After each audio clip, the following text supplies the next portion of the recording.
ریشه کولابی و بلخی و تهرانی یکیست. زادگاه رستم و شاهان ساسانی یکیست.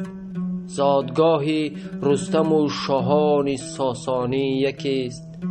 شوقت شاهنامه و فرهنگ ایرانی یکیست.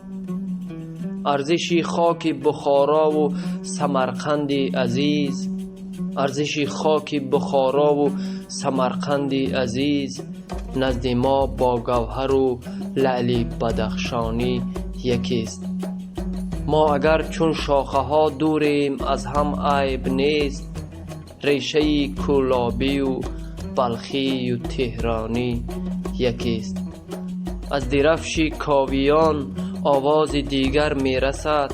بازوان کاوه و شمشیر سامانی یکیست. چیست فرق شعر حافظ با سرود مولوی؟ مکتب هندی، عراقی و خراسانی یکیست. فرق شعر بیدل و اقبال و صایب در کجاست؟ رودکی و حضرت جامی و حقانی یکیست.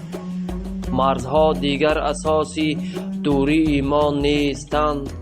مرزها دیگر اساسی دوری ایمان نیستند. ای برادر اصل ما را نیک میدانی یکیست. تاجیکی یا پارسی یا خیش پنداری دری، این زبان پارسی را هرچی میخوانی یکیست. این زبان پارسی را هرچی میخوانی یکیست.